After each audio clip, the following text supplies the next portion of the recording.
My job on MK1 was basically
one of the really cool things about Mortal Kombat and about some of the really great games, if you have a really great winning concept, often, you know, they got that game running in like a month.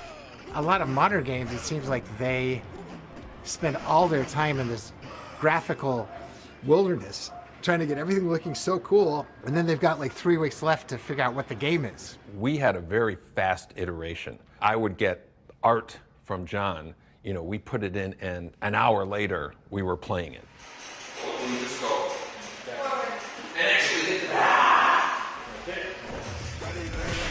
Raiden wins.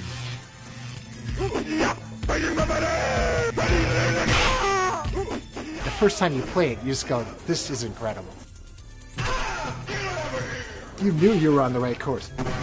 Ed was like just eager to have people in and give them feedback on stuff. a lot of times it was just, you know, someone you'd have someone in your office to look at something and they go, hey, what about this? And then, you know, maybe that's a good idea. Ideas could come and be turned into reality in the same day. Yeah, basically. in fact, I remember we would record a little bit of footage. Okay, one more time. All right, that's good. And it wasn't until Ed actually got the frames and could get them in the game, not until that point would we know that we were making the right choices. When we were making this game, Street Fighter II was the big rage, and I was a huge admirer of that game. At the same time, I felt like there was a little bit more ceiling room in terms of how outrageous you can get with the moves. We wanted characters using magic, disappearing, teleporting, doing all these kind of unpredictable things. And a lot of the moves were constructed from kind of almost like scraps. Kano's ball was from his flipping animation. Scorpion's teleport was from his jump punch animation. You know, Scorpion throwing a spear and pulling somebody in, that, you know. It was something that I remember I thought of that was just an outrageous move that wasn't seen in any other fighting game. Right, although we used to try to do the wind up and throw is usually like 5 frames maybe. Like if you went like Yeah, something like that. It was one of those spur of the moment, inspirational ideas that ended up becoming like very signature, very iconic to Mortal Kombat. The way he was implementing them was so interesting because he uses the frames of animation, and he was, as a programmer, would move them around to do things. Like he would define like how things animated across the screen. When we did the Liu Kang flying kick, you got to stop him once he makes contact, and it'll make the impact feel like it's a lot more intense and more forceful. Iterating again and again how important it is that we get the timing of all these things correct. Other than, you know, how John would define what the actual frames of animation were, Ed defined how things moved around. There's little nuances that are put into the game that a lot of players don't identify, but they just know that it feels good, and they're not sure why.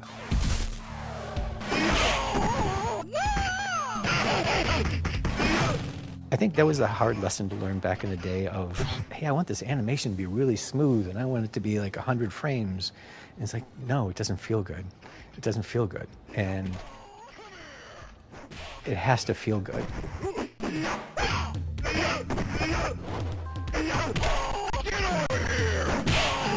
Like, it's got to have impact. Impact and drama, you know, that's what people are going to respond to. Get over here, you know, the uppercut was such a big, ridiculous reaction. Getting the animation of the character launching them into the air, putting the blood on it, being knocked down, and they shake the screen. And the sound call that Dan Forden did. It's like, no, we need like a really big sound for a hit. It's like, okay, so I made like a really big sound for a hit. The scream of the attacker. The victim, you know, yelling as he flies away. Put all that stuff together, it's like, boom. It's like, oh my God. I remember we were just walking around just doing uppercuts again and again and going, you know, God, that feels so good, that feels so good. That's how people knew when something was cool in any game. People were gonna be like, holy smokes. And now you know you have something. And then, so that, and then the fatality.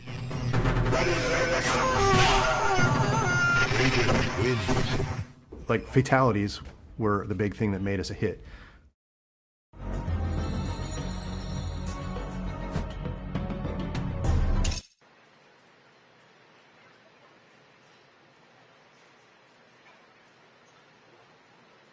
You know what would be a cool ass move?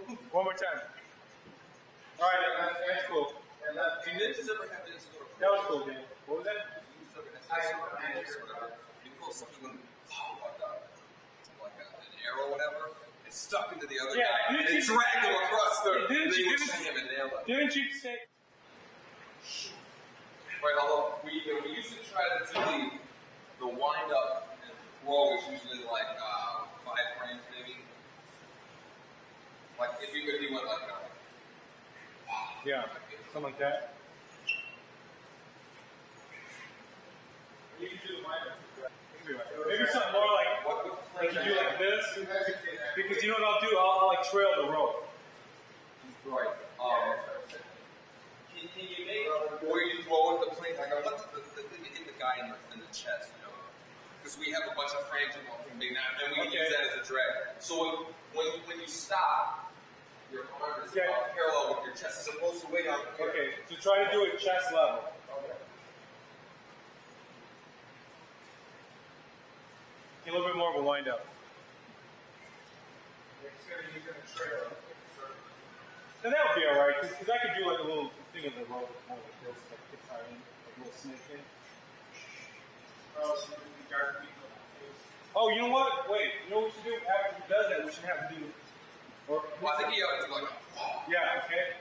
So, do the throw, and then we need some kind of throw back. Pull your hands together and do that. Okay.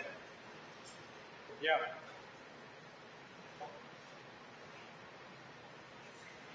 When you try to wind up with a little more like right now you're kind of just going. Yeah.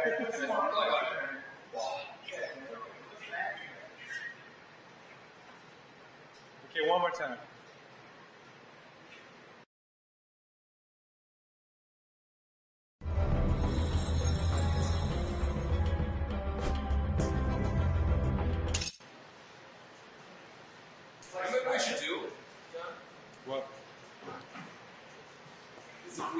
2 stance frames for him. Okay. One for the whole guy. I mean, it'll cost you 7 frames, but it'll just make him seem. Yeah, all right. Okay, see that. It'll have to be kind of similar because they're both going to go into the same punch. Right. You know what I mean? Right. But different enough that they're fighting each other. We'll do that one stance you just did, and we need one slightly different. Because what we're going to do is we're going to take the yellow of your palette and have another ninja. And but we're going to have 2 different stances. One ninja's going to have one, the other's going to have another. But we're going to use all the same punches. All right, so let's do the first stance.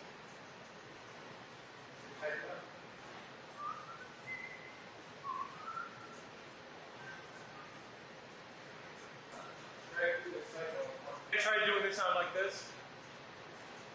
Yeah. A little slower. A little slower, yeah. Okay. That's good. I should be able to get some. And then let's do the second one, which is.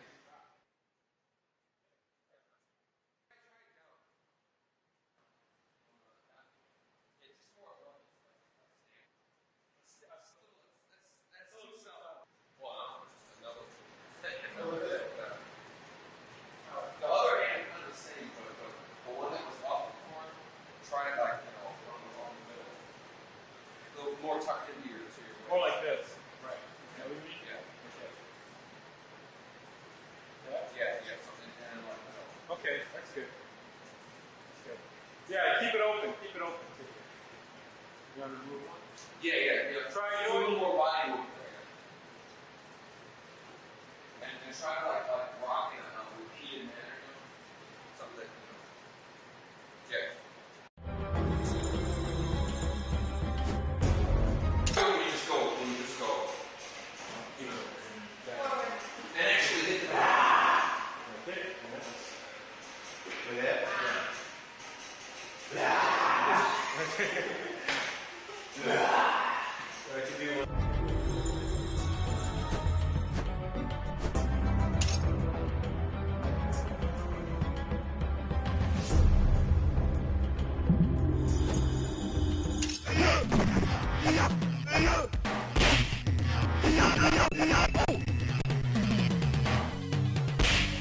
Raiden wins. Street Fighter had this feature which I loved and hated at the same time. You can get your opponent dizzy. I loved the fact when I was the aggressor and saw my opponent dizzy, you're almost like salivating at this free hit that you get. And then I hated the idea of being the victim. I put the dizzy feature at the end of the fight. You just get like one last hit. And everybody would do an uppercut as your kind of like payoff. Raiden wins. We had a feature that we had dropped in the game where Shang Tsung, when he would defeat you, he would take a sword out and he would like cut your head off. And we weren't going to use it because we were out of space, but we still had the animations of all the characters falling to their knees without a head. One day I just kind of piecemealed the idea of Johnny Cage uppercutting the opponent with this uppercut animation and then using the animations of the character with his head, cut off. Johnny Cage wins. Flawless victory fatality. I showed it to John, I showed it to the rest of the team, and everybody lost their mind, and we have to do this. The fact that we gave the players the ability to actually perform this kind of death blow, this kind of killing move, was really the birth of that idea. Some people were kind of like saying, I don't think we can get away with, letting the player kill the other player. So we showed it to management, and they loved it. I was surprised that we could include the level of blood spattering around that we did. But of course, when I was working on Mortal Kombat, I had just come from Smash TV and Total Carnage. And so, the levels of blood spattering around the screen wasn't new to me. From that point on, it was, okay, now we got to think of fatalities for all the characters. Some of the later characters, we actually grabbed animations of them, Kano ripping the heart out, Sonya doing the kiss of death and all that. The spine rip was a suggestion from John Tobias, referencing the movie Predator, and he said, why don't we do what they did in Predator where you pull the head out? It's just like, It was just like, oh my God. And I remember saying, I think that's probably crossing a line. We can't do it. Again, once we mocked it up, put it into the game, there was no turning back. Everybody was just losing their mind. And if anything, I felt like there was a bit of encouragement coming from other folks, around the office, just because of the excitement that it drew from the players. Everybody had to see this. No one had ever seen somebody removing someone's spinal cord. It's interesting. It made it so much more emotional. It just like, you're just like, yeah! It's almost like that barbaric, primal emotion, like, yeah!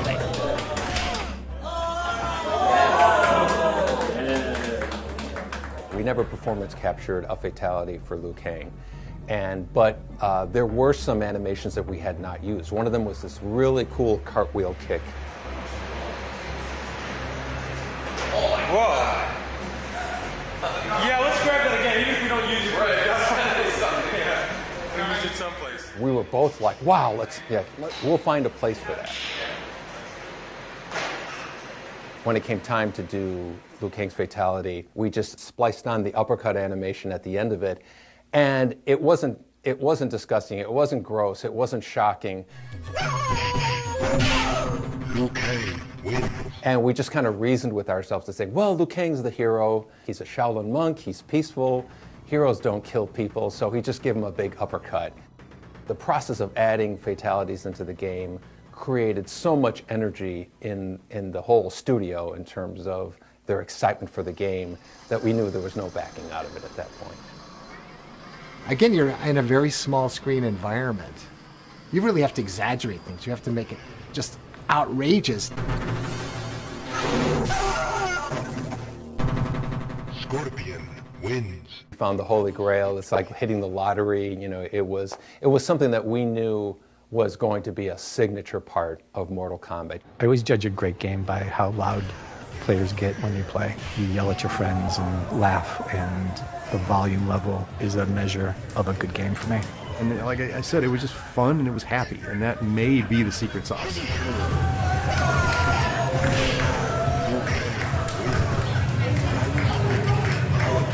Again, when you see people playing the game and they're losing their minds and they're reacting to it, there's your fuel. Yeah. There's your fuel for the next, for the next year to do it. So.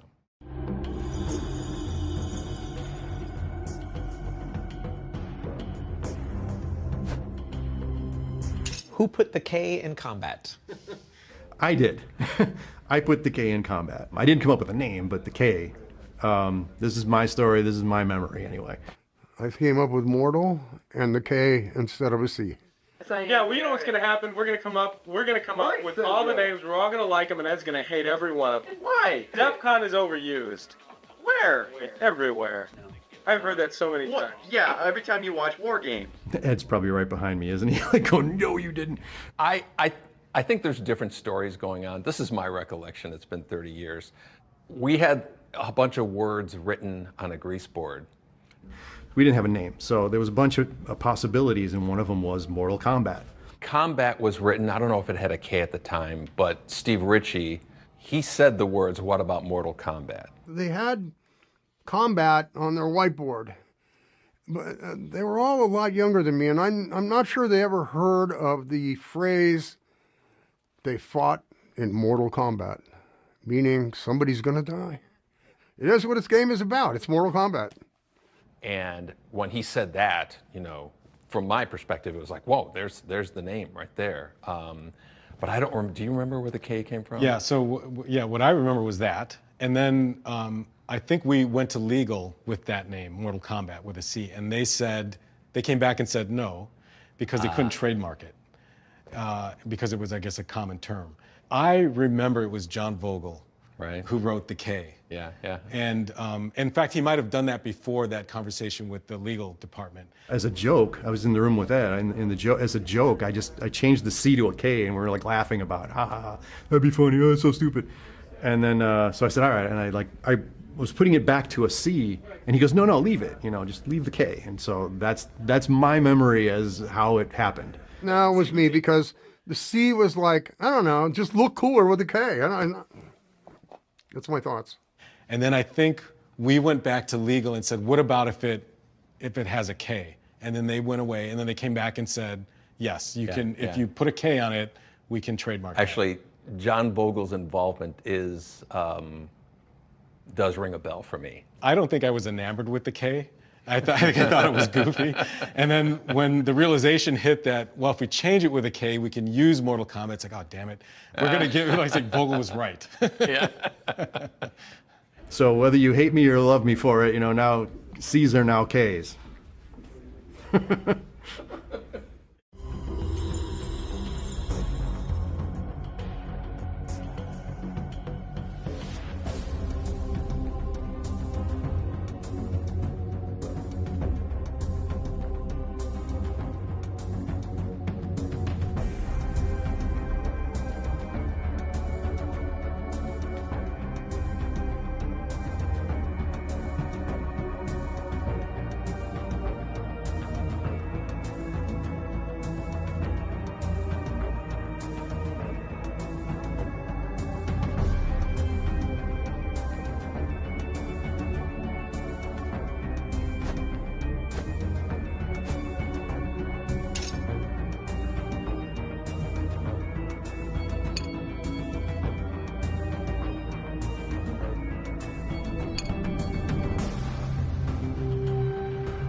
This is the sound area. This is where they make all the sounds for the games. I am an audio director here at NetherRealm. The sound guy, gotta get the voices in. Dan shows you cool stuff every couple of days. He just comes in and you go, great, this is awesome. And he's a lot like Ed, where I just have this confidence that, he's going to go away and come back with something spectacular. That's the Johnny Cage Nut Crunch, I believe. Didn't someone make a candy bar, Johnny Cage Nut Crunch bar? Again, we didn't know what we were doing, so it's just, okay, it's a fighting game, a lot of yelling, a lot of pain.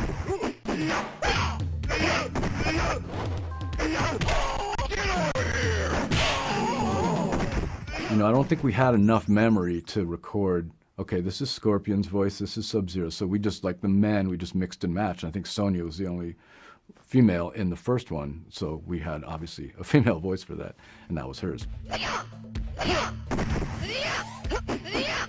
But the rest of them, I think, would just be shared. We just get the talent, which was just people around the studio. It's not like we were hiring people to come in and do this. We recorded me as the announcer, as Shang Tsung. Liu Kang wins. Finish him. Liu Kang wins. Fatality.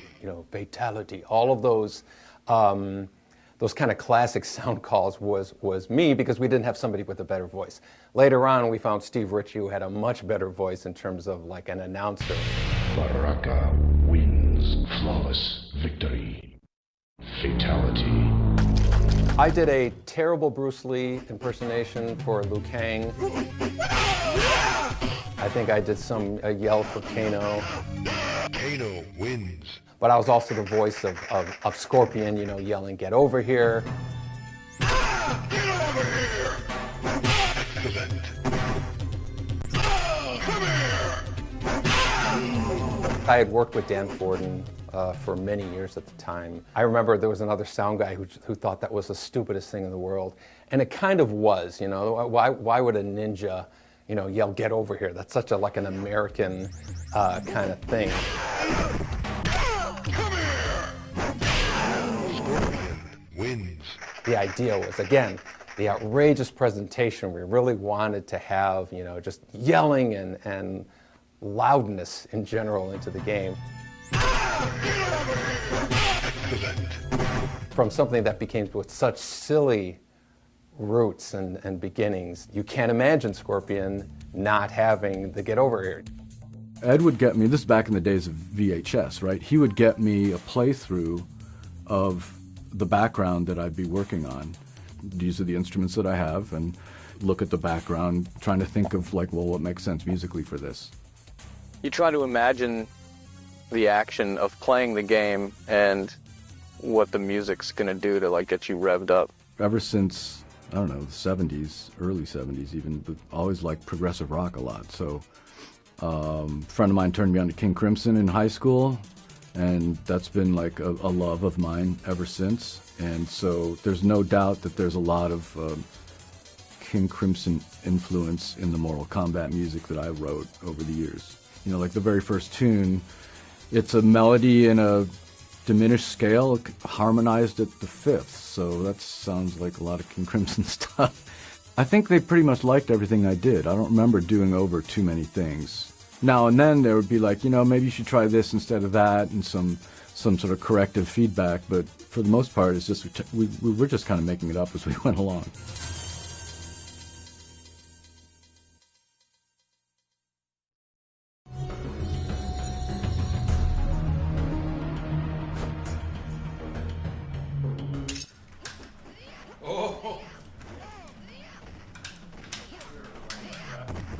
Testing a game was always one of the most fun parts of the job. Yeah! In the earliest days of Mortal Kombat development, the only place you could play the game was in Ed's office. I would play the game every day. Ed would call me in to try something out, but other people, you know, would walk by Ed's office and see what he was working on and come in and play the game. And it was very valuable feedback, because that feedback was coming from guys like Eugene and Mark Trammell and George Petro and, you know, a lot of the other developers in the office at the time. Eventually, we would put a game out in the hallway for anybody to play. And so we'd get pinball designers would come down and play the game. There were folks who worked in the factory would come back and they would play the game. And so we'd watch folks kind of play the game, and we'd take notes on sort of, you know, what the reactions were.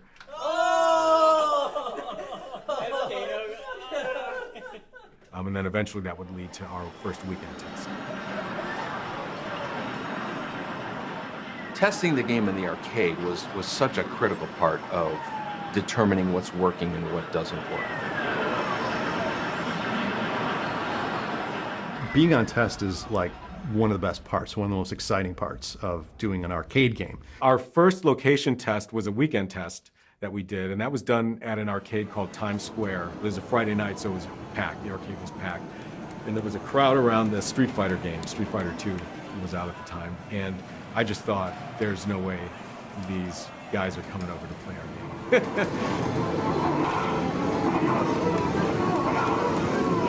It was like this big event. The whole video game department would go, no matter whose game it was. You'd roll a blank black cabinet into an arcade and just turn it on. When we brought the first Mortal Kombat game out on test, there were 6 characters. We didn't have Sonya yet. A whole bunch of things just weren't working. And it was all about just kind of the fundamentals, the feel of it, the reaction to the visual, the reaction to blood.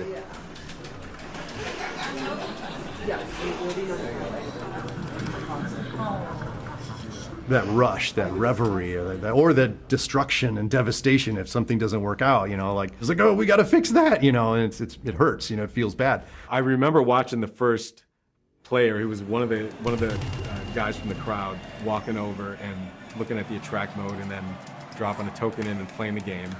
And then I remember he walked over, tapped, fell on the shoulder, you know, called him over, and then the other guy came over, and then they played the game. And then slowly people migrated over. Whenever you would see a secret move come out, I remember the first time they saw Raiden do the dive move, you know, you'd hear an audible, you know, cheering or gasp, or, you know, how did you do that?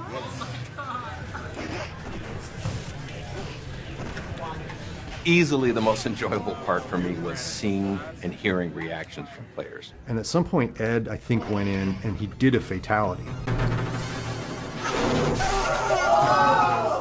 Kind of a thing, and then he walked away, you know. Like, now it's a big frenzy to figure out, like, how do you do that? How do you do that? And that's how people found out about the fatalities, assuming my memory is correct, but I believe that's how it happened. We would never perform fatalities in front of people because then someone's going to see you do it, right? Like, we wanted to launch the game and have people discover it naturally and organically.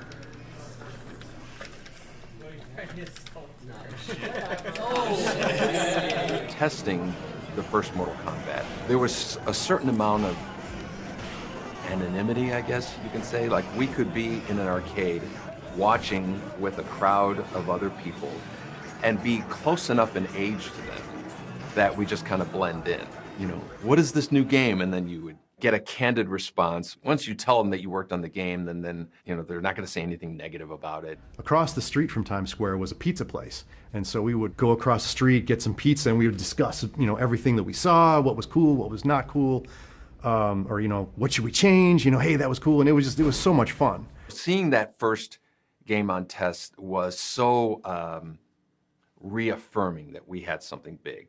I saw players get so excited they just had to run. They just had to run around like in circles.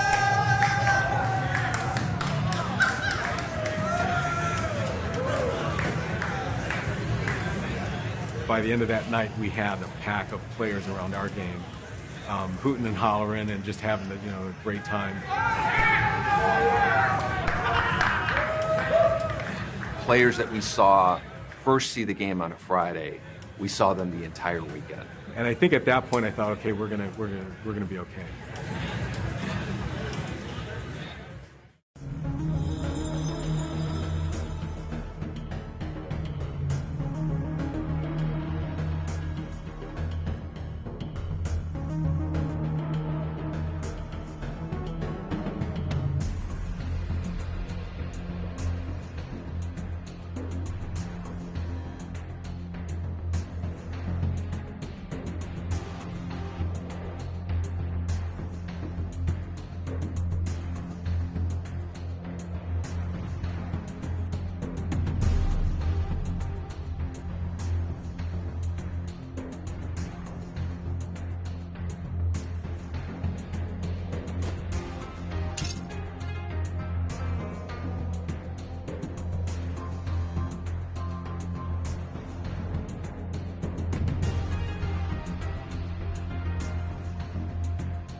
Let's try that one you were talking about, okay. Where she. Could you like, well, you probably need the mat. You just do the handstand and then you go over.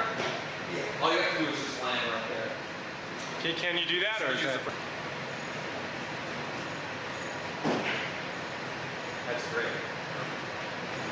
Is that enough for you? Yeah, let's try it one more time and just step up a little bit, just in case I need anything before, just in case. Start a little bit further up. Can you start on the mat?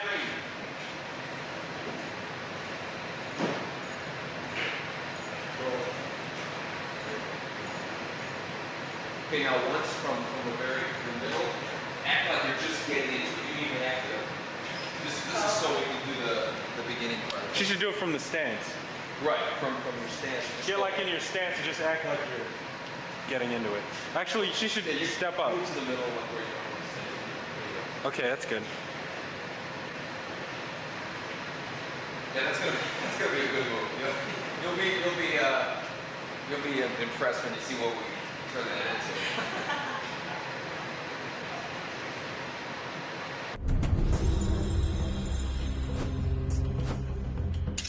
This was our first game that we were doing kind of as the leaders of the games. You know, Mark Trammell was the kind of leader of the Smash TV team, and Eugene was kind of like the leader of the High Impact team, along with John Newcomer. And so this was kind of like our first solo project. I think they have complementary skill sets. We're symbiotic in a way. Certainly in the first few games, it was just like we just knew what the other person was looking for. And I don't know that we ever, I mean, if we had an argument, it certainly wasn't about the work that we were doing. We just seemed to know what the other person was looking for. They worked well because they trusted each other's talents enough to say, okay, yeah, you know what you're talking about.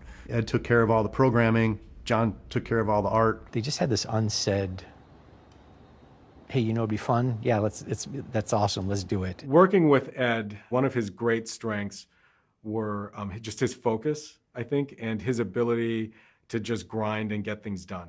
Ed, who was the sole programmer to create that game, in hindsight, was incredible. For one programmer to do all those games is pretty amazing. And his door is always open. He wants to hear new ideas. He's dangerously funny, where it just busts me up at least once a day. He would just crack us up all the time, just his jokes, and he made it easy to work the long hours. John is a really good storyteller. John has a history in as a comic book artist, so I think that probably contributed to his ability to tell a compact story. The only story we had was a little paragraph that would play underneath the character doing a kata, but that was enough to really intrigue players. You really gave a shit about it because of the backstory, because about the whole mythology that John Tobias had created. You know, maybe not unlike WWF or something, almost like Star Wars in martial arts. The first game truly was like an expression of just who we were at the time. We were in our early 20s, the stuff that we consumed growing up as kids, and we just threw it all into the game. There was nobody telling us what to do, how to do it. I think it was a great partnership, and I think, what can you say? Success beyond belief.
Fighting games have proven themselves to be strong collectors suitable for a wide range of locations.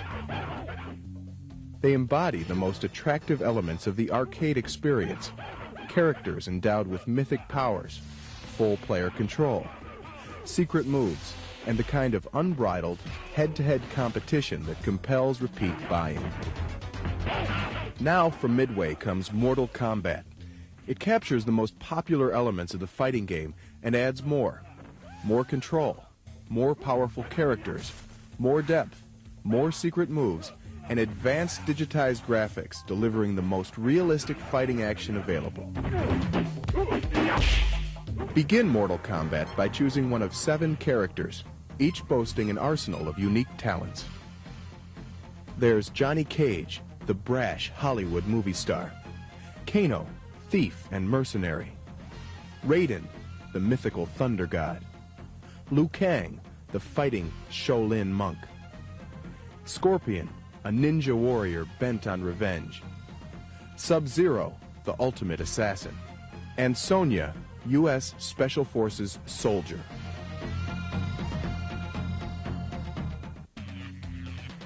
Each player has 5 basic moves corresponding to the 5 action buttons. High punch. High kick.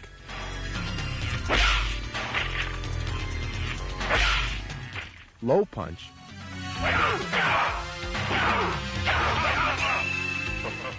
Low kick. And a block.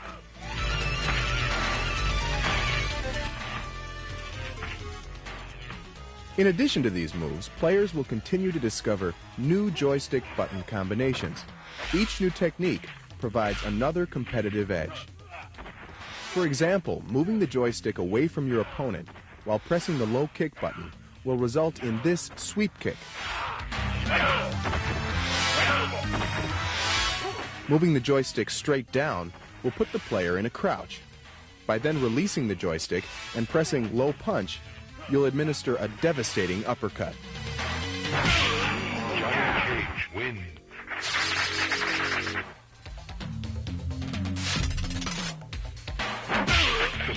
Secret moves play a big part in the success of any fighting game.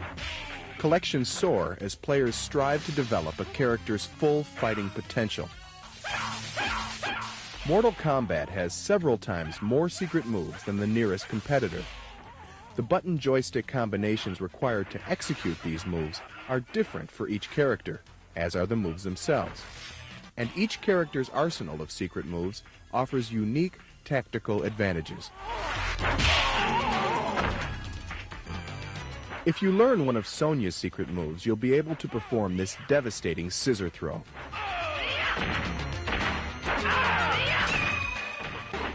Learning to activate Raiden's secret weapon lets you fire lightning bolts at your opponents.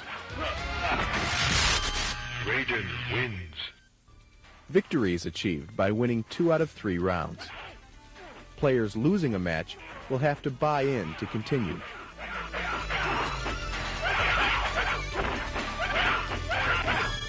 Liu Kang wins.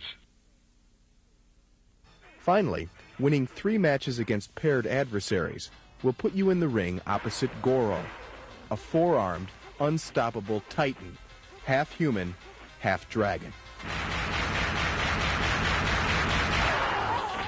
Should Goro be subdued, you'll engage the most deceptive and powerful opponent of all, Shang Tsung, the bloodthirsty emperor capable of instantly becoming any fighter he chooses. Conquer Shang Tsung, and you will have joined unfrequented ranks, those who have battled all adversaries, yet survived. Test your might.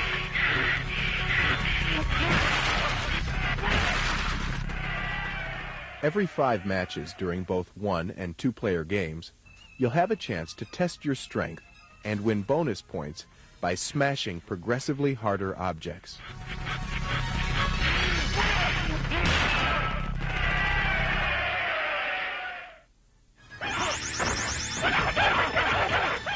Two-player mode allows true head-to-head combat. Players must rely on their fighting abilities, as well as a knowledge of their character's strengths, as they are matched against an opponent with different but equally lethal abilities. Each player selects a character and the match begins. The player losing the best of 3 match will have the option of buying in to continue. The winning player will continue to play as long as he maintains a string of victories. Loser pays, winner stays.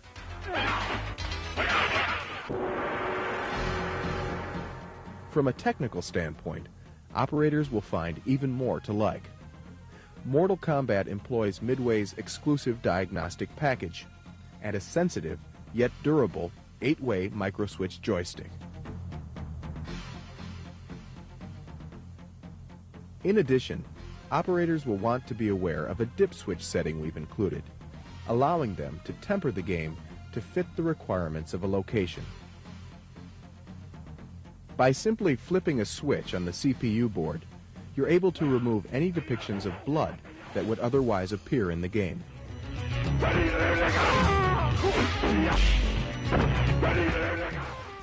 Another dip switch will disable the most graphic secret moves. In this way, operators can be sure they're matching the game to the disposition of their clientele.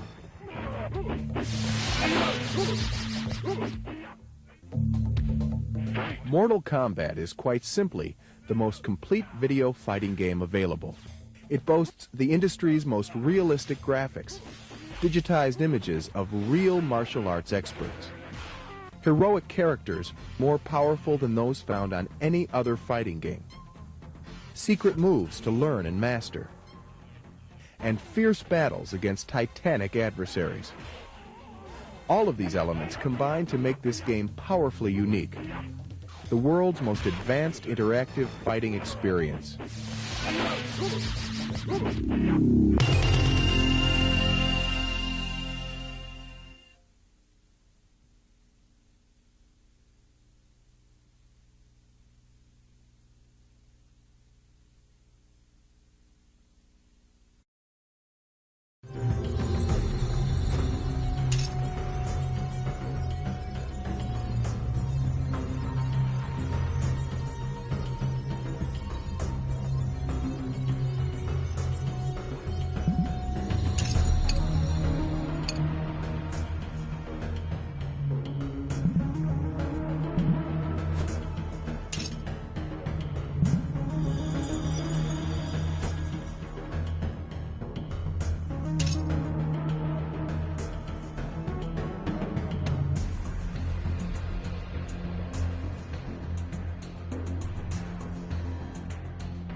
Fighting games of that era kind of all had this level of secrecy to them.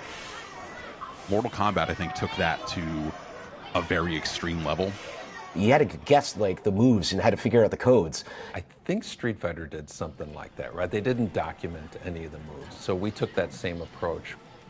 I think not having a move list, there was so much to explore and you had no idea of what you were still missing. It was another thing, it built up so much mystique to the game. But then we kind of extended it, right, with the fatalities and whatnots.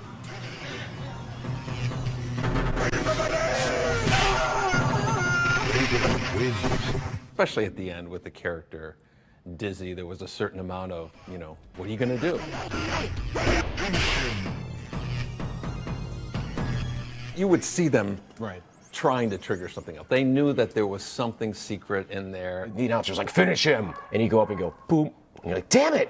I screwed up the fatality. It's like the worst feeling in the world.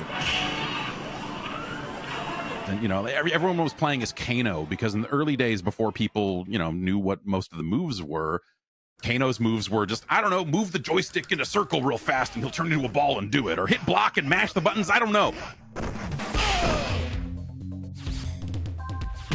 First character I played was Kano, and I found the ball attack and the knife throw, and within the first day I found the fatality too. Kano wins. I was finding stuff right away. I remember being in your office, and I remember you showing me what the button combinations were, and then you have to be standing this far away from the other character, and I remember thinking to myself, there's no way anybody's going to figure this out. No one's ever going to do this. And literally, like the first weekend, they figured it out right away. Yeah. You know, the fatalities and special moves and things like those were things that you kind of had to trade around. Because you'd hear people chattering like, oh, there's this move, and not having the internet at the time to go to, it made it very social. If you knew something that wasn't, widespread knowledge, you could take that down to the arcade and pull it out on somebody and really blow some mind. So a lot of hand watching. Where did you stand? The most premium spots are literally right behind it, like right between two people, or on the corners, because those are the only spots where you were able to see the screen and people's hands at the same time.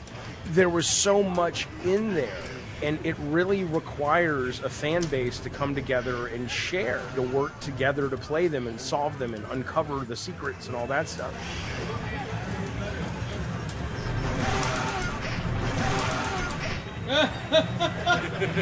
I was always obsessed with those kinds of things. I was a big fan of Street Fighter, and there was this rumor that was not true, that there was a character in there called Sheng Long. And I remember when we had started this game thinking, we have to have a real secret character. And so there was a Sunday, and Scorpion was yellow, Sub-Zero was blue, and I went into the art program and tinted him green, made up these crazy rules in terms of how to find him, made him jump out occasionally and kind of tease you with his existence. Put it together in one day, didn't even tell John about it, and was just kind of wondering how many people are going to pick up on this.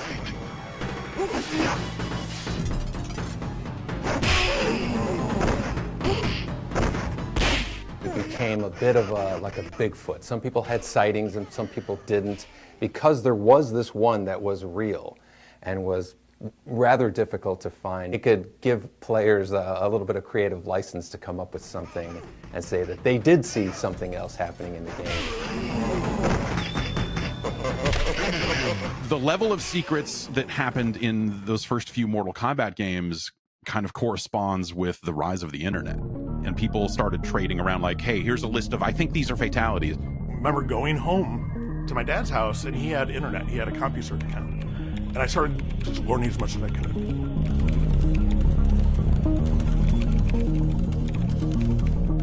And I'm like, Dad, can I go back to the arcade? I want to try some of this stuff. I made it my mission to test all that stuff out. And that became my calling. We need to investigate. And I published my first FAQ, and it is the most inaccurate piece of junk that is available. It's shameful, but it's where I started. And then, all these urban legends about Ermac and all these other alleged characters that it's kind of like, how the kids used to say back in the day, the negative worlds in Mario Brothers and Mario could go skiing. It's that kind of the kid equivalent of water cooler conversations. People would come up with lore, lies right. of, That's right. I did this and that happened, and everybody's, and we just shut up. A friend of mine in high school said he was cousins with someone who filmed for the game, and that there was a secret character that they had filmed. So I put it in my FAQ, and I trusted him, and found out way later he was just messing with me. The people feeding in things that they'd want to see in the game would kind of blend in with what was really there.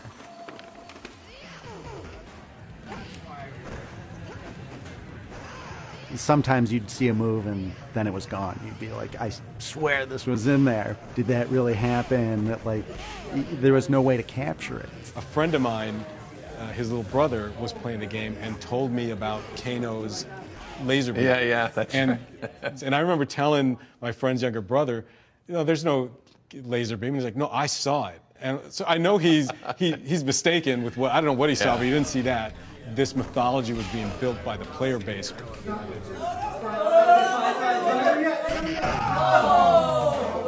I think we understood that pretty early on, and Ed, more than anybody, I think really took advantage of that and kind of messed with the players with hiding stuff in the game.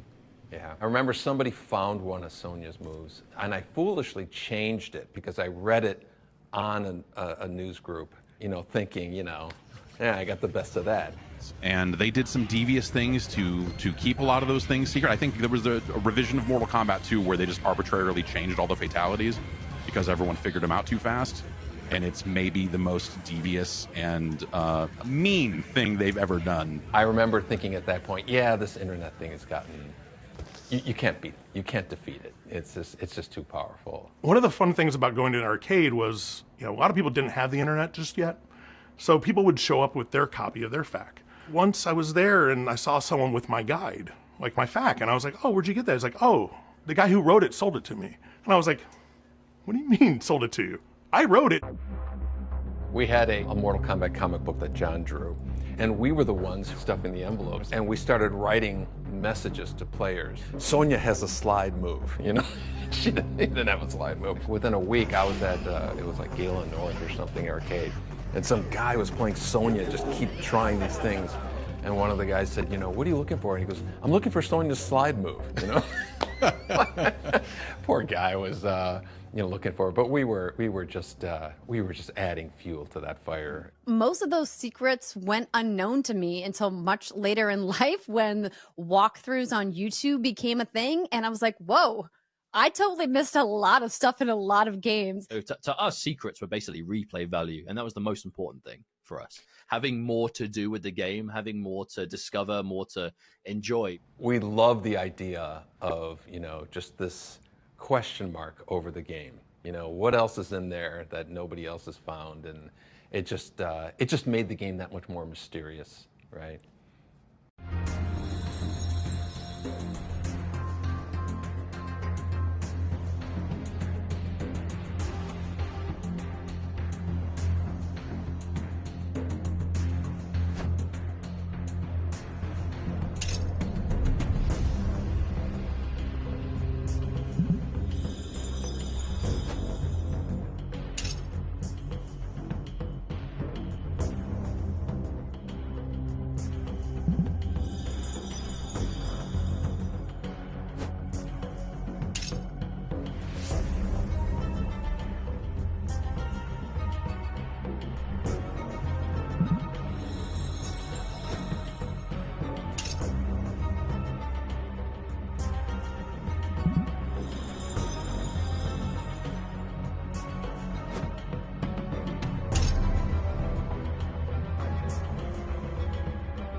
So when Street Fighter 2 came out, I wasn't really too impressed by it. I think I finished it once, picked Zangief because I was a wrestling fan, and then kind of moved on. I eventually kind of fell in with a crowd that really got a lot out of Street Fighter 2, and so suddenly it became very apparent I need to get great at that game. One guy showed up and said, "Hey, have you heard of this other game, Mortal Kombat?" I'm like, no. What is Mortal Kombat? And he said, "Well, it's like Street Fighter, but you can fucking kill people." Okay, well, we need to go see this game right now.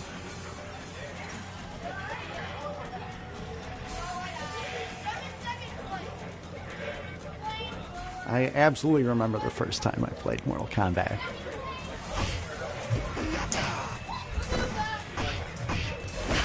It was at Lions Family Fun, my favorite arcade.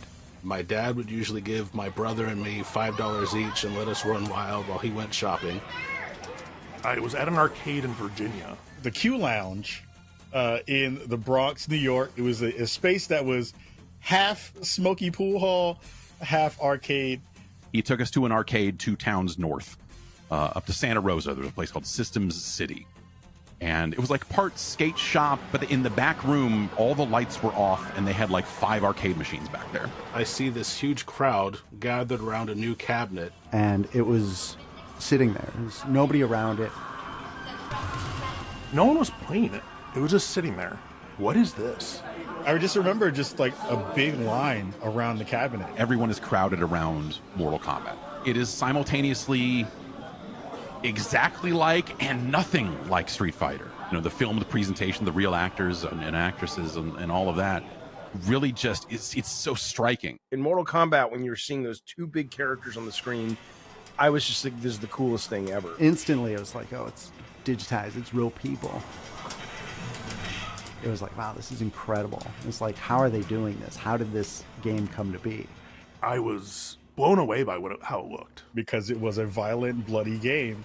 Like, that's the first time I've seen blood in a video game that I remembered. Even from a basic high punch, you just see blood flying out of these people's heads.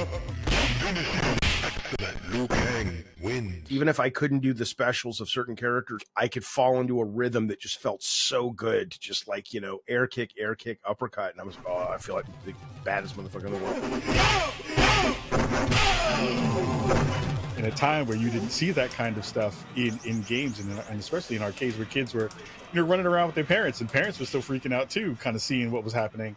My dad came up behind me. I didn't know this at the time, but the screen went dark. Kano ripped out a heart and held it up, blood dripping from it. And my dad went, "Oh, no, no, no, no, no, no, no, no, no," and whisked me out of the arcade. And that's when I knew I had to play that game because I was not allowed to play that game. People getting chopped in half and torsos being dismembered. Liu Kang wins. Flawless victory fatality. Oh, I didn't know you could do that in a video game. I didn't know that was allowed in a video game. And we're, you know, 16, 17 at the time, so this is the most exciting thing in the world. The endings and how every character had, even though Street Fighter, they had an ending, but Mortal Kombat was like the first thing that really affected me that was like, I really want to play all these characters to see what happens. And this is before YouTube, so it wasn't like you could just go on YouTube and watch it. You had to, you know, earn it, right? What's Kano's backstory? You know, what about Sonya? That's what we wanted to know about. And, you know, they specified a lot of it kind of in, you know, various screens and whatnot. You know, we were hooked. But it didn't take long from there for that game to be literally everywhere. Every single pizza place, 7-Eleven arcades, the arcades that were left at that point, all of them had a Mortal Kombat machine probably within a month.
The idea to produce a comic book for the first MK game, that started with me. Coming from comic books, I had a great desire to sort of tell this story that we weren't able to tell in the game. And so I thought, what better place to do it in a comic book? I talked to Ed about it, and so Ed thought it was a great idea, and I think the both of us went to Roger Sharp to try to see if there was any money that we could get from marketing to help us produce this comic book. I tried to always do stuff that I thought would be special, and John, pulled together, here's a comic book. I wasn't getting paid anything extra to draw this comic, so I wrote the story and did the illustrations. Roger was able to scrape up, I think, a few $1,000s for the printing, and we were able to produce a few thousand copies of this comic, and we weren't sure how many we were going to sell. There was an advertisement in the game, and players would see the advertisement in the track mode, and they would mail in a check for $3. Sometimes they would mail cash. Ed and I would get bags of envelopes, sent to a P.O. box, and they would ship us these boxes of comics. Okay, well, who's gonna pack and mail these things? And so there was nobody to do that, so Ed and I ended up sitting in his office with boxes of comics. We were the ones opening each envelope, collecting the money, writing the addresses on the envelopes, packing the comics, and mailing them all out. I remember we did that one weekend. It was just Ed and I. And then we decided we invited other people around the office, like, hey, come and help us pack the comics, and we'll buy a pizza. Every once in a while, I would sign one. We would write these weird encryptions on the envelopes. Sometimes I would draw a picture on the envelope, little messages to the players. I don't know if anybody ever saved any of that stuff. But eventually, I think we were in over our heads because the stuff just kept coming. And sales took off. We had to go back in and reprint the comic book.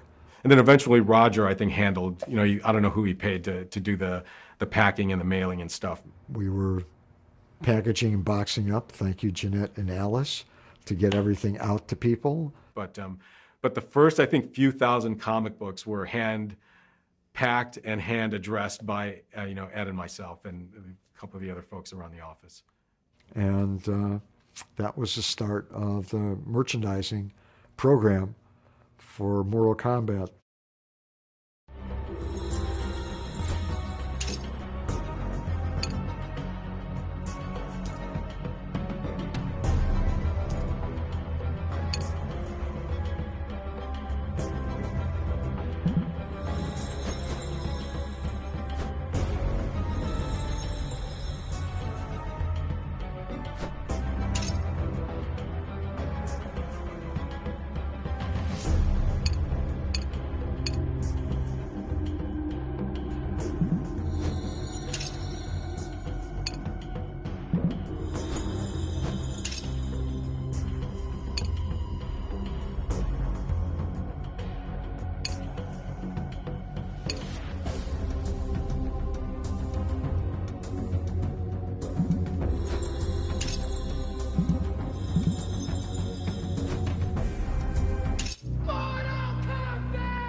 The first time I saw a crowd gathered around a Mortal Kombat cabinet when I was 10 told me that, okay, this game is a big deal at my arcade. I had no idea if that translated outside my arcade. Then Mortal Monday happened. Not just the day itself, but the build-up to it. Seeing the zeitgeist around it was huge. Conversations around Mortal Monday were happening, the first kind of big marketing push. Acclaim was clearly they knew what they had in their hands, and so they were doing a much bigger effort in promoting it. I remember them telling us that they were going to spend $10 million to advertise this game, and I remember saying, you know, are you sure you want to put that kind of money behind this? And you know, in retrospect, of course that was a great decision, but I remember being really paranoid, thinking, you know, that they were putting a lot on this game. The preparation for the release of Mortal Kombat was just massive. I was working at Babbage's Software. Pre-sales had started early, so like we knew we were going to be just selling out. It was all I could talk about. I remember going to see a movie, I can't remember which film it was, and they were advertising Mortal Mondays, which was one of the greatest marketing blitzes in video game history. And it was just, you know, all these random kids yelling in the middle of a city street, Mortal Kombat, right?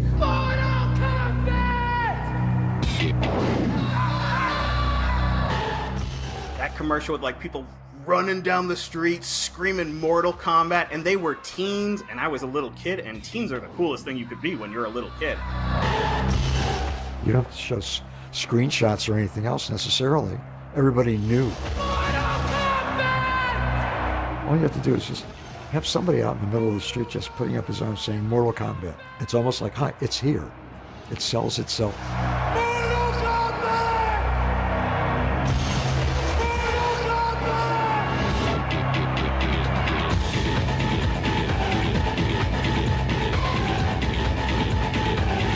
We were all like, yo, did you see that Mortal Kombat commercial? What is Mortal Kombat? And there was always like one kid who knew a little more. It's a video game, but you kill people. And all of us at Maplewood Elementary School were like, whoa! We had 2 front monitors that were just showcasing Mortal Kombat videos. And in the comics, on the back of the comics, there were Mortal Monday ads. There were Mortal Kombat ads in magazines. There were Mortal Kombat ads in subways. You know, just seeing the standees and the posters and things at Times Square and the signage that was coming in, every piece of memorabilia that was coming in, and T-shirts, and it was just over the top compared to other games. I remember just being nervous about it, thinking, I hope this game lives up to it. Even though it was a huge arcade game, you know, you just never know at home.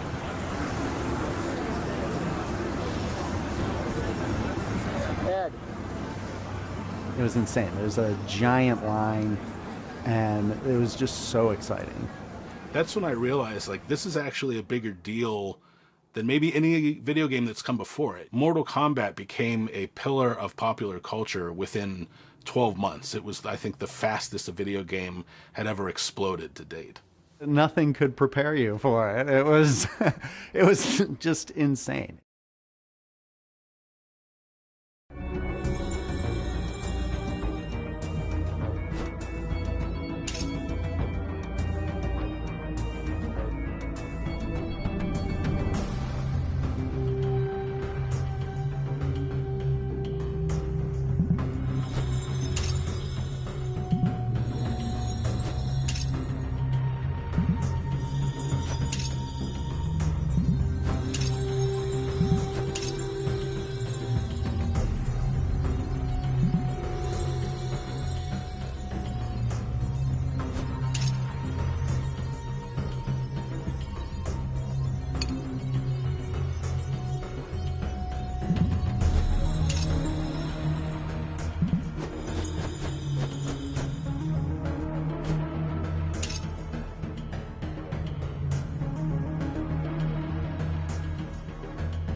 We were aware that Acclaim had a deal that they were going to do all the home games, because also they had done Super High Impact for the home. And Acclaim had their kind of production group, which was our main point of contact, but then they had the 2 software houses, you know, Probe and Sculptured. And so there was a lot of communication that had to kind of bounce back and forth.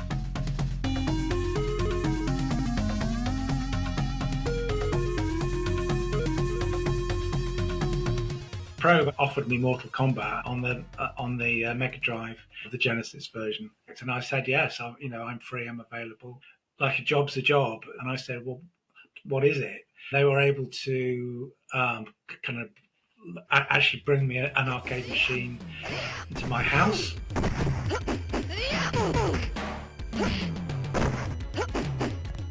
And kind of started playing it, and I thought, well, this looks easy enough.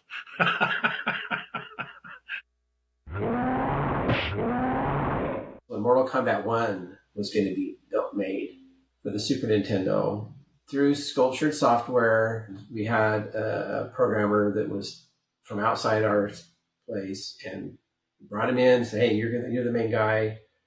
And that did not go as well as we would have wanted it to go. Test your might.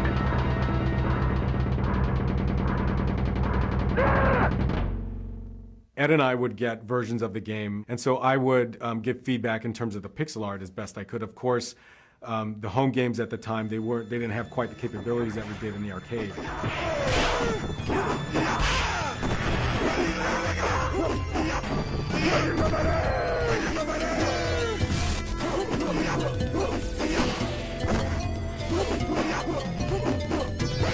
I think the biggest problem that we had wasn't as much the power of the machine, but how big the memory of the Mega Drive was. In A, we had to shrink all the sprites really down as much as we possibly could, and there's a lot of frames of animation in there.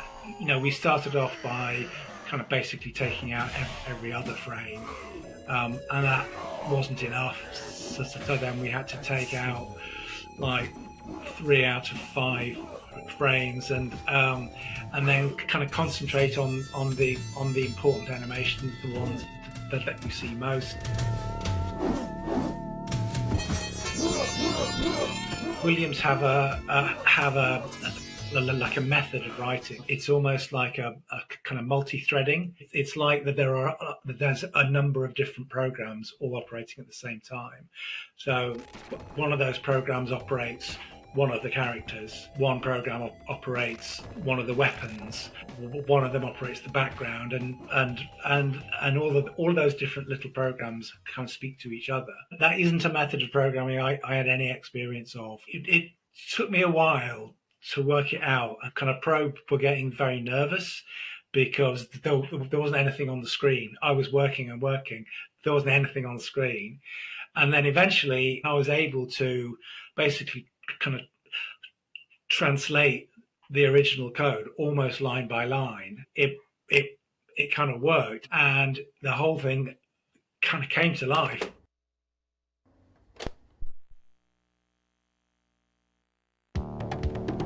Fight. What it meant as well, though, was that it was very accurate, you know, very close to the original arcade version in terms of how it feels playing it. So everyone was then very happy with me, which was great. Genesis played much better, and it had the blood, the abacab, and all that. Get over here!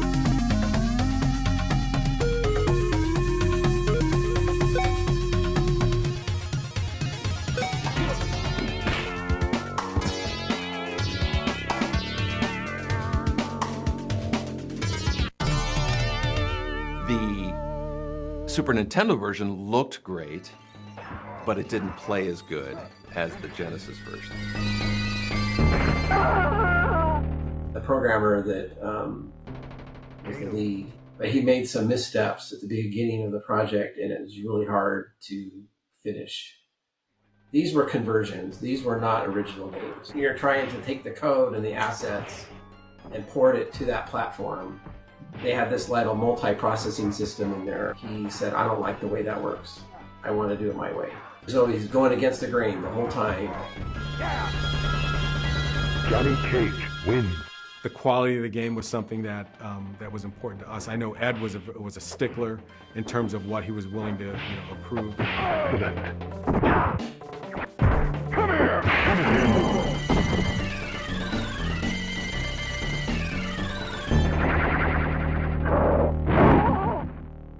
And we were down to the wire. We were, saying that we're not going to prove it until you fix this, this, and that. And I ended up having to help him So it got done, but it didn't.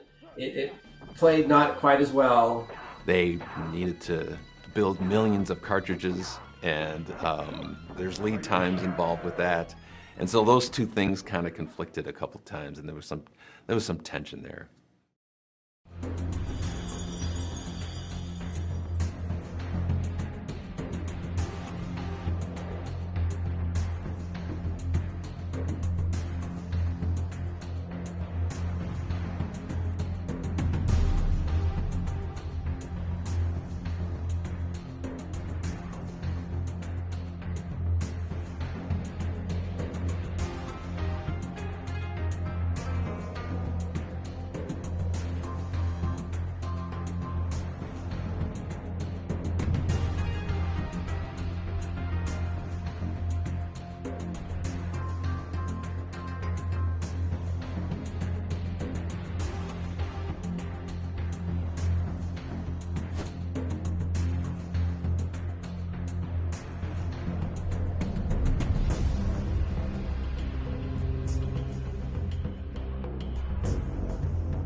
Mustard and myself grew up in a really small town. The closest thing you would have to an arcade machine is the local bowling alley may have had like a light gun game, but that's pretty much it. It was only the home versions that allowed us to experience the different franchises, and I feel like I unofficially speak for quite a lot of people our age, how important getting those home versions as good as they were was.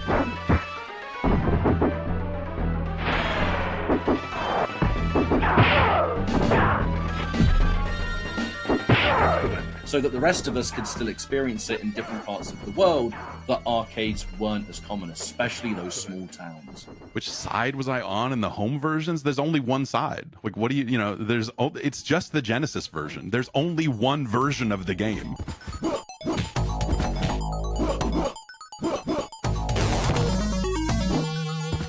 The Super Nintendo version is a travesty by comparison.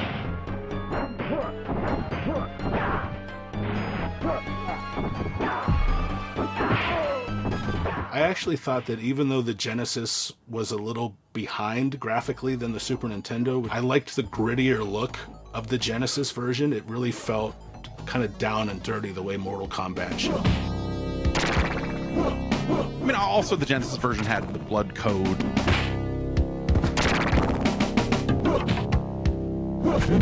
And the real fatalities and the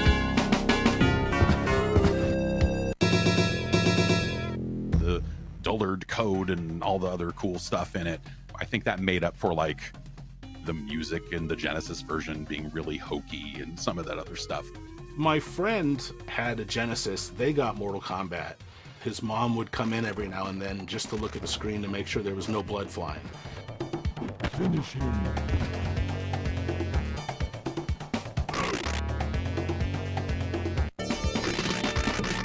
And so what we would do is we would enter the blood code, we'd play a match or two, and then we'd hit reset, turn off the blood code, keep playing when she came in, and then she'd leave and we'd turn the blood code back on.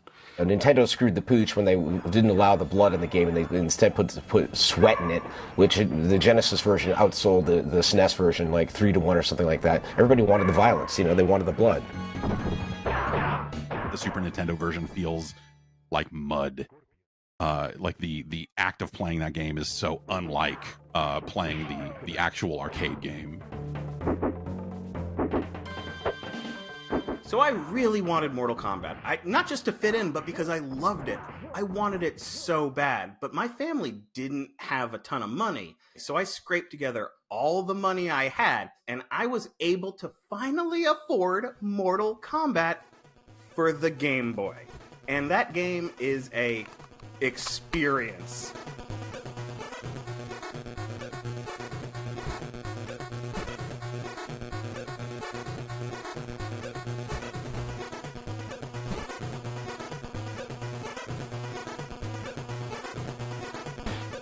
When you play Mortal Kombat in the arcade, it's a little bit heavy and you feel the power of those hits. Mortal Kombat on the Game Boy moved like two frozen people were slowly trying to get close enough to hug. Like when you'd push the punch button, it would eventually move the fist forward a little bit at maybe 1 frame per minute.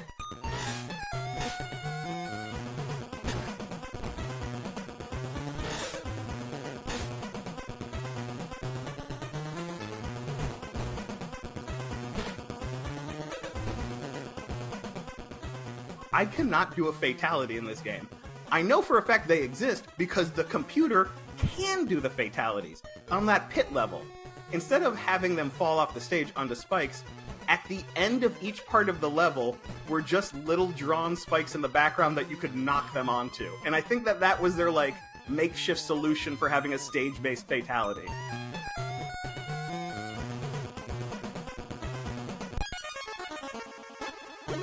Even as a kid, I knew it was not the best version, but I loved it so much. I even put in a Game Genie code that let you play as Goro.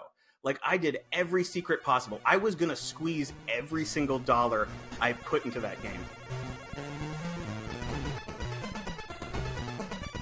And I still own it, and I'll still play it occasionally because I'm kind of a masochist, but there's something special about it. There's something that's kind of like pure about a Mortal Kombat game that's so weird and watered down and slow that it almost circles back around to being kind of creepy and mysterious.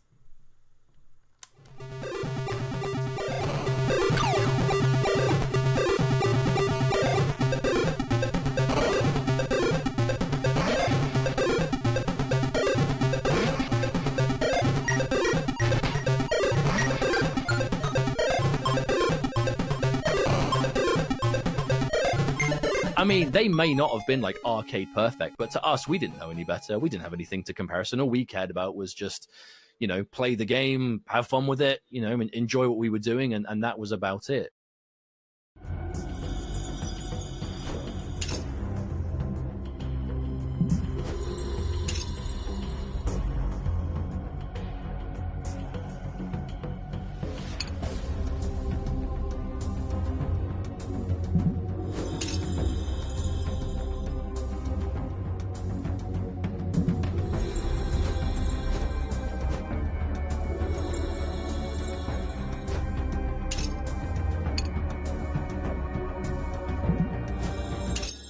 Splatters from the contestants' heads.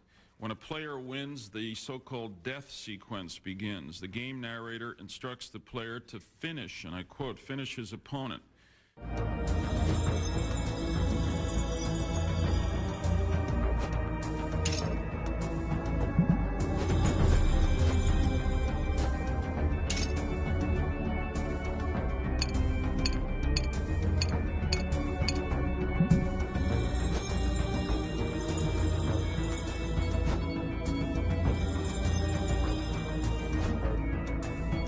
Video games were becoming more and more sophisticated, maturing. It was around that time that we were realizing that video games aren't just for kids. The manufacturers of the home consoles still kind of thought of them that way. It's like, hey, this is a toy for kids. We never made Mortal Kombat for 6-year-olds or anything like that. That was never the intention. 4 guys in their 20s, what kind of video game are they going to make? In our minds, we were creating the game for a certain demographic of player. Fans of Terminator, Bloodsport, Alien, Predator, you know, all these movies. It was a game by guys in their 20s, 4 guys in their 20s. And nobody mentioned anything during the arcade days. Once the game came home on the consoles, it came into people's living rooms, That was a shocker to the moms and dads of suburbia. Blood splatters from the contestants' heads. When a player wins, the so-called death sequence begins. The game narrator instructs the player to finish, and I quote, finish his opponent.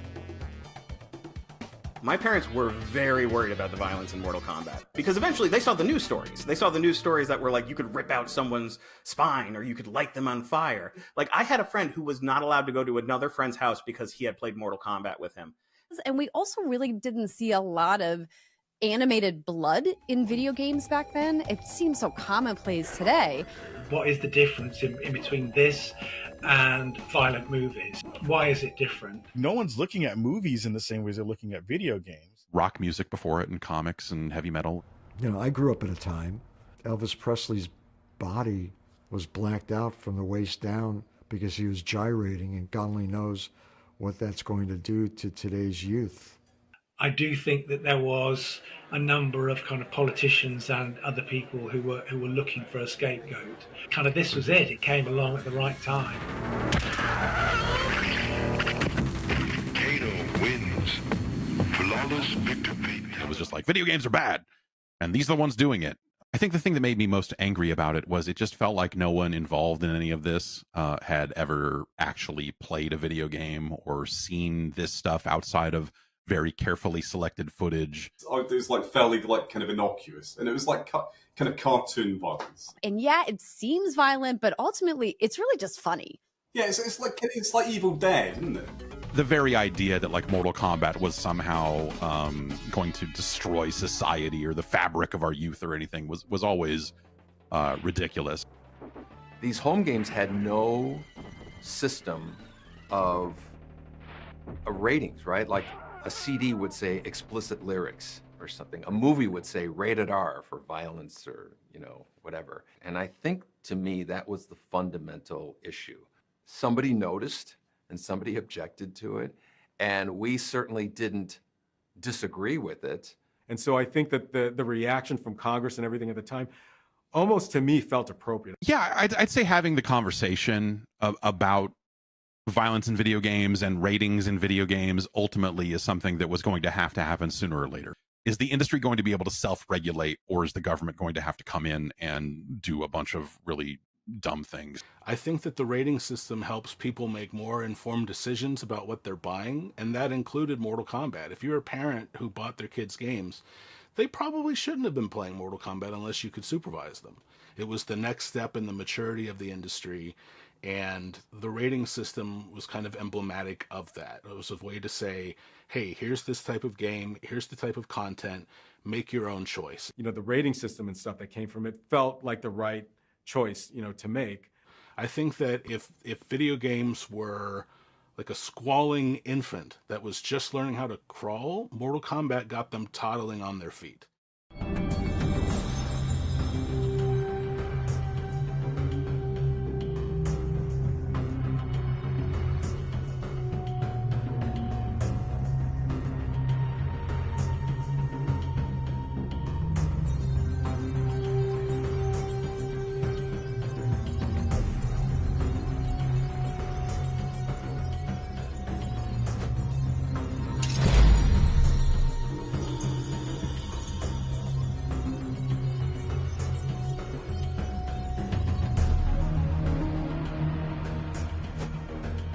Our experience with the first Mortal Kombat was, it turned out great, but the game was very rushed. It was an 8-month project from concept to shipped game, which was crazy when you think about that.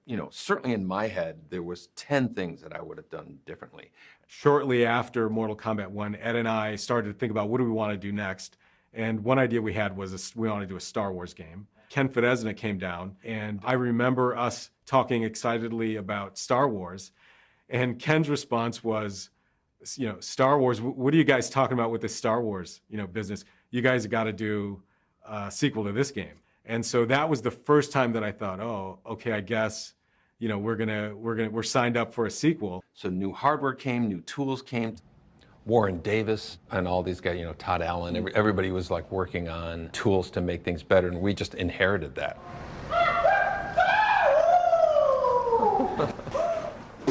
Oh my God. One of the things that is better about Mortal Kombat 2 from Mortal Kombat 1 is the graphics. Originally, everything was done off of VHS tapes, and it was kind of blurry and stuff. We eventually started capturing images directly onto the hard drive as opposed to putting it on videotape and then going to the hard drive. Okay, ready? Ready? Is it live or is it ready to go? That was good. That allowed us to knock out that losty videotape format that would bleed onto everything. It just became a more efficient process, a cleaner image for sure. Outstanding.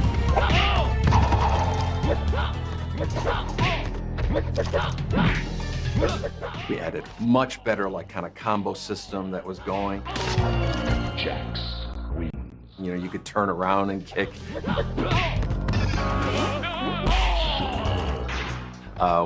Which to this day I can't believe the first Mortal Kombat doesn't have. A lot bigger of a roster. We wanted to expand, so we had 12 characters and, added Jax. That was huge. Katana Molina, who are synonymous with Mortal Kombat at this point.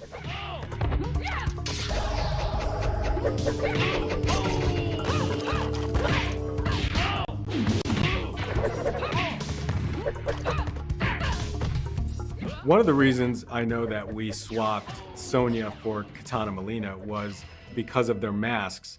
We were able to get 2 for 1. So the same palette swapping technique we used for Scorpion and Sub-Zero, we thought, okay, let's take advantage of this with the female characters. Katana wins. Fatality. Tony Goski, graphic genius. Hey, it's Ed Boom. Ed, John Tobias, and Martin Mel walk in my office. Ed says, hey, Tony, we're thinking if do you want to work on Mortal Kombat? I was an instant yes. Tony Goski was working on a game called NBA Jam, and he was doing a great job, but he, in his heart, he was a traditional painter, and so when Mortal Kombat 2 came along, he was a perfect fit. It was suited my style and things I enjoyed. Fantasy art, starting to get into surrealism with, like say, Dali and Magritte, and I kind of just went that direction, Tony Goski defined the majority of the look and feel of Mortal Kombat 2, specifically the backgrounds. Tony's influence came into what does Outworld look like? What does, this really mysterious Mortal Kombat, this fantasy Mortal Kombat, what does that look like? Introducing the Outworld was huge because it completely carved a new look for Mortal Kombat. Kind of used like Chinese influence, but with graphic and surrealism kind of coming together. Pit was an iconic stage in MK1, so we made the Pit 2. The person, dun dun dun, gets hit, and it would do what we would call a camera cut now, but it would just do a top view of the person doing like this, and the background would scale up, and come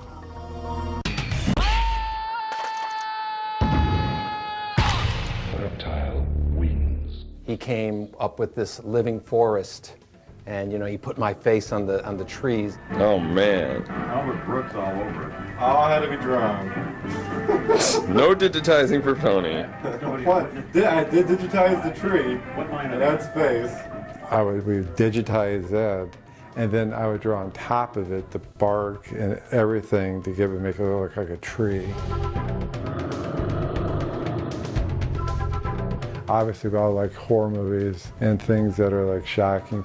You go all the way to the left, and there's a tree kind of looking straight down the fight line, and that's based off Ash from The Evil Dead. That was like one of my favorite backgrounds to work on. When I was a teenager, I did some stop-action animation just for fun with a Super 8 camera, with clay and toys and stuff like that. When doing Kintaro, there weren't a lot of frames to begin with. It's like, bow, bow, bow, and you would hang on that last, hit or whatever.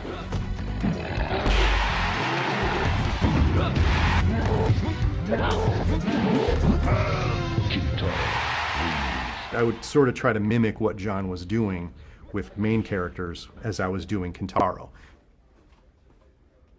for me, what was most exciting was there was this fiction that we would tell a little bit of story just through a couple sentences in the attract mode. And so once the talk of a sequel came about, I knew that, okay, this is our opportunity to tell all this story that we alluded to in the first game. Now we can sort of move things forward. And so I mean, it was just, we're so young. It was like, cool, we're gonna do a number 2. Okay. And that's about my thought process, you know, cool, I still have a job.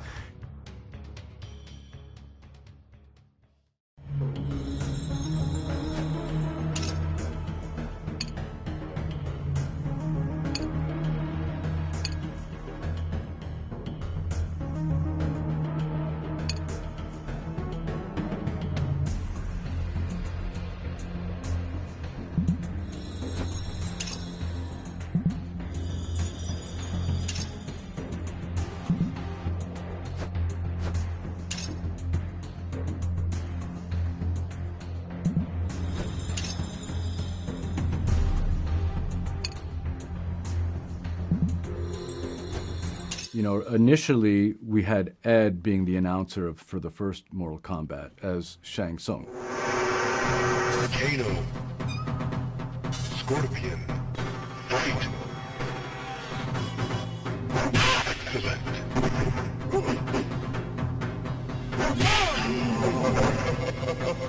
And then we wanted to go a different direction for the second one, and so they created this character Shao Kahn.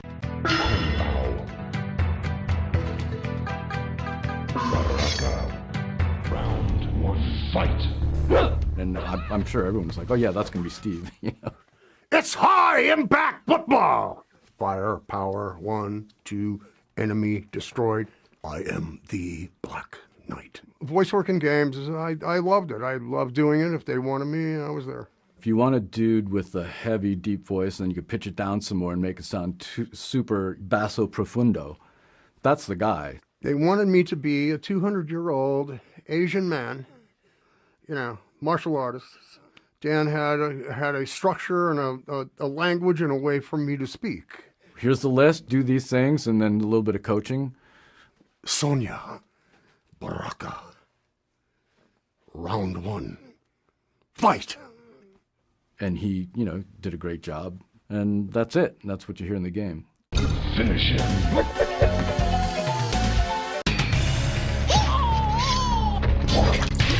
Baraka wins. Flawless victory. Fatality. That voice is, it's my favorite voice. It's fatality. I want to be that guy. So Ed and I, we worked on these games, and we really liked playing super high impact. There was a machine in the hallway in the back, and we'd go there, have a game or two.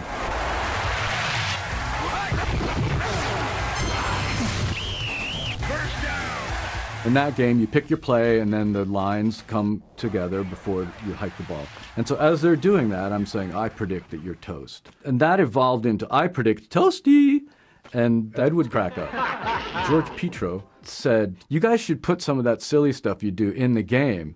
And we're like, yeah, whatever, and go on our day. And then, like, I don't know, a couple weeks later, Ed talks to me. He's like, hey, would you be cool if we, like, took your face and, like, when every 100th uppercut, your face comes out and says toasty in the corner of the screen?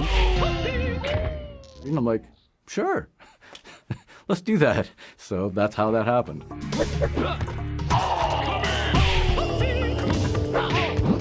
Silliness, right? It's good to have a little bit of silliness. You know what you should do, Carlos, is just try to jump off. Just try to actually jump straight up and land on your back. I can do that, but I need to make it the other way. Is it Elvis? Is it? Okay, ready? Ready? Is it live or is it ready to go? That was good. That was much better.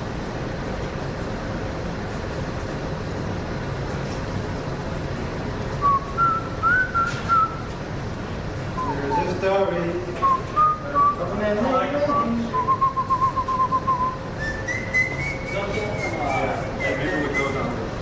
There was born. Hey, Tony, what did you do in Turtles 3? You just played Hey, you know I saw the trailer for that yesterday? Yeah, you're the one that told me about that. The interviews and all that stuff like that. Yeah.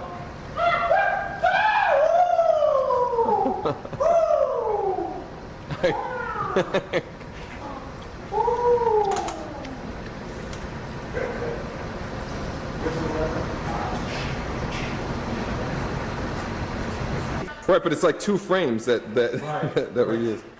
See, like that's not bad. Okay, you know what? That's enough. Oh my God, that was the best one.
Once in a lifetime, a game comes along that transcends our industry. The theme connects with something deep inside us and embeds itself firmly in the popular culture. Once in a lifetime, a game takes on a life of its own. To millions worldwide, it becomes more than just a video game. It becomes an obsession, a controversy. And they just can't wait to take it home.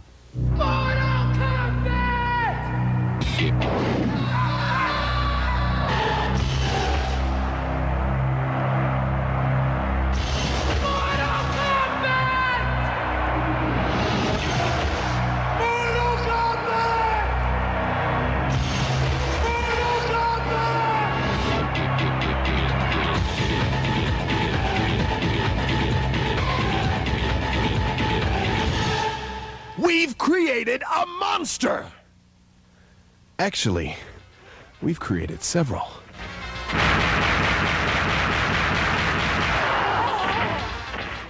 What if we could outdo our previous successes? What if we could create a new fighting machine?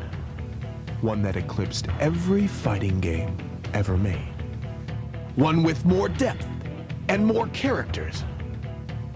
What if, amidst all the furor and recognition, we could release to the world the ultimate fighting experience? We can, and we will, right now.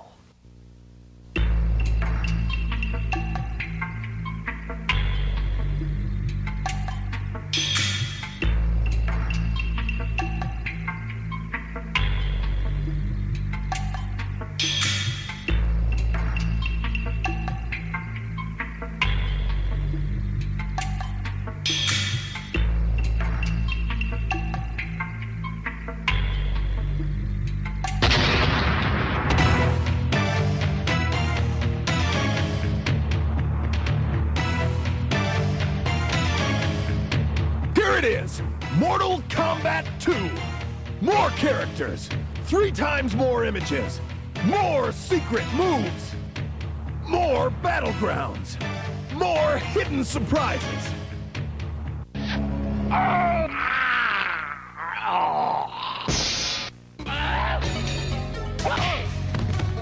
And it's the first video game to feature our crystal clear DCS sound.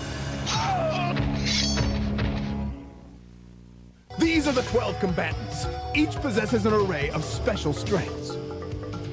Liu Kang, Kung Lao, Johnny Cage, Reptile, Sub-Zero, Shang Tsung, Kitana, Jax, Mileena, Baraka, Scorpion, and Raiden.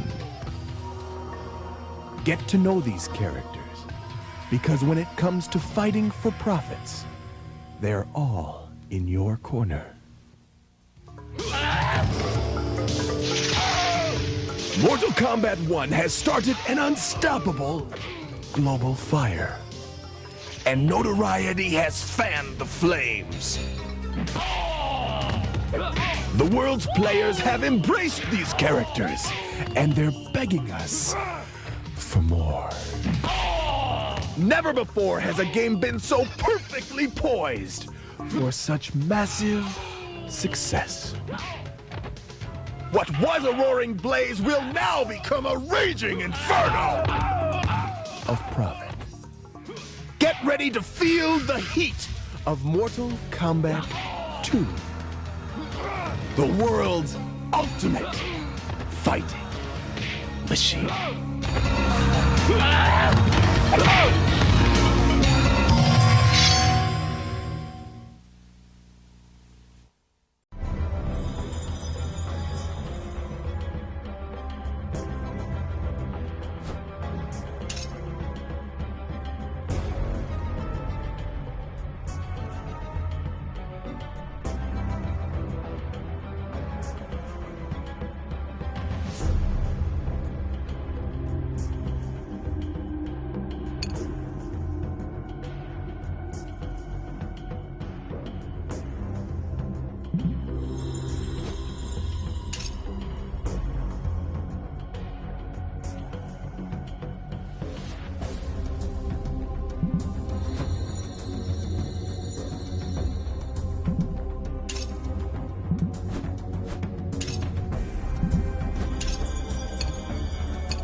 it is! Mortal Kombat 2! More characters! 3 times more images! More secret moves! The coolest thing about Mortal Kombat 2 is I didn't know it was coming out. I knew it was probably being worked on, and there were just rumors floating about. I never even thought of a sequel. I was so fixated on the first game. I had no idea. Nobody at my school had mentioned it. It wasn't until I walked into it was an arcade called Uncle Bob's, and there it was already. The first thing I saw was somebody slicing someone in half with Kung Lao's hat.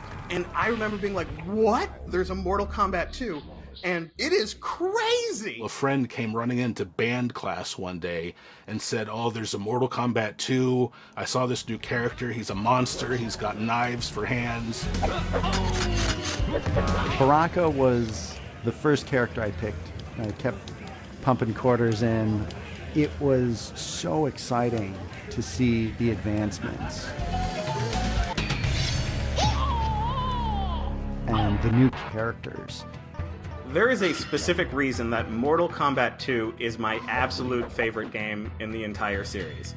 And that is because of Katana's easiest in the world fatality. Walk up to the person and hit block, block, block, block, block, block, block, block, block, high kick. Katana wins. I was immediately a master of her. Fatality. I still main Melina whenever I play MK2, and I can do that back, down, low punch to do that kind of roll thing, and then forward, low kick to do that kind of teleport from the ceiling kind of thing. It looked bigger, it looked better, it looked badder, it was bloodier. The animation was more fluid. It looked like a comic book, and that's not something I ever thought I would ever want from a Mortal Kombat game.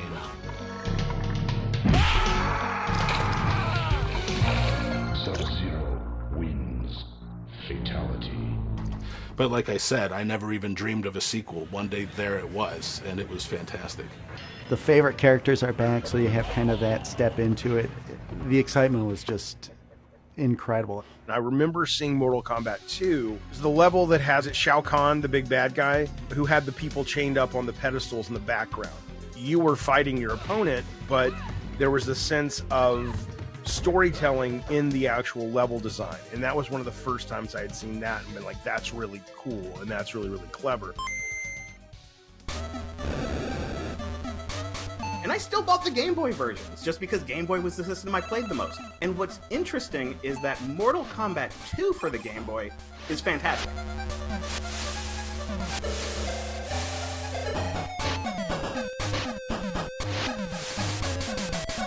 It is an amazing fighting game port. It's an amazing fighting game for a portable system with no power.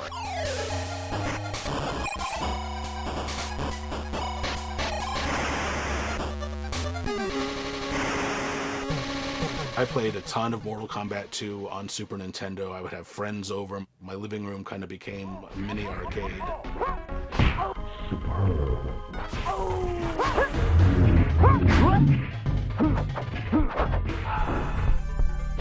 All the blood and gore was there, and it was fantastic. Fatality. It felt pretty darn close to arcade perfect. So haha, that time Nintendo came out on top.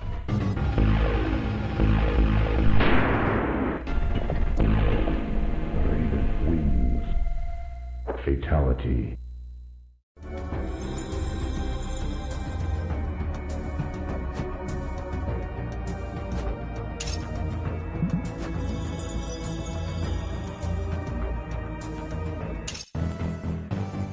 I got put on as a lead on the second one, and that's where we really made the right decisions, which was nice.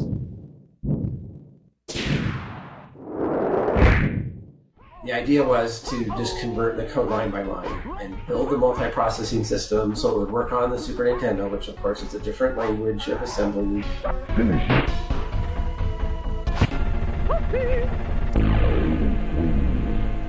We, I think, started, is November, somewhere like that, in 1993. We had to be done in July, and so we didn't show them anything until April.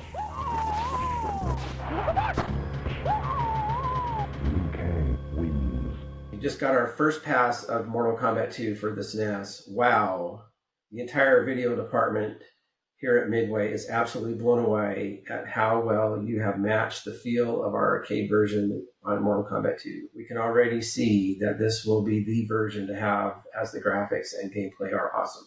So we just continued down that road, got the game done on time, and it scored really high. I had some magazines, I gave it 5 stars, and it was a nice project. I did think that it was done a lot better. They could ship a game that was more like the arcade, as much as we could get it anyway. Put the rating on it and not have to have green blood.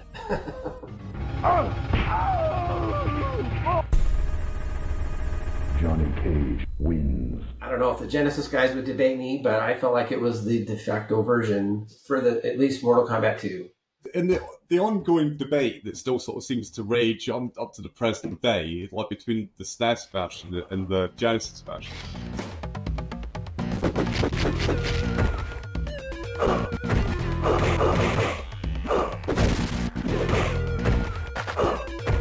SNES version is perceived as being like the winner, it's the better version. And that's like, I think, largely because it's like more complete version. The reason the SNES one has got more stuff than ours, because they're like both made for the same size sort of cartridge, is that it's a lower resolution system, right? So therefore their art assets are smaller, and all the little sort of size differences like add up.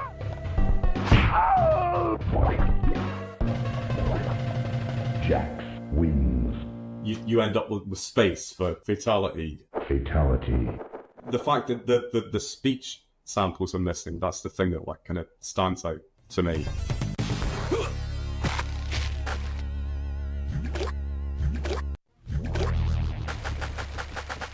The way I got the Genesis version is like a little bit sort of convoluted.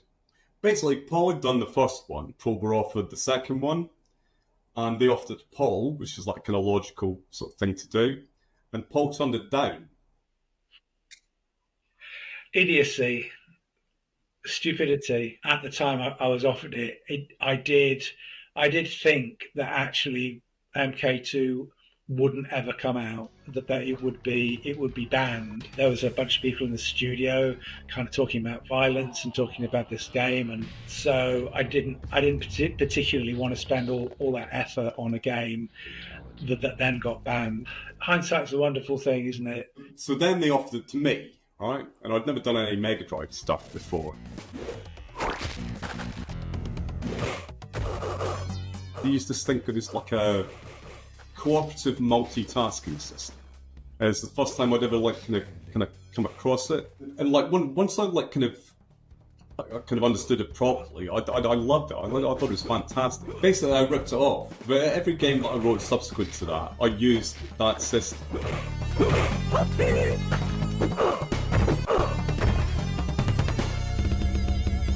Everybody was like kind of happy with the version that I did, and that was no bad thing. I mean, it's just like a really good game, you know. Hard to mess it up.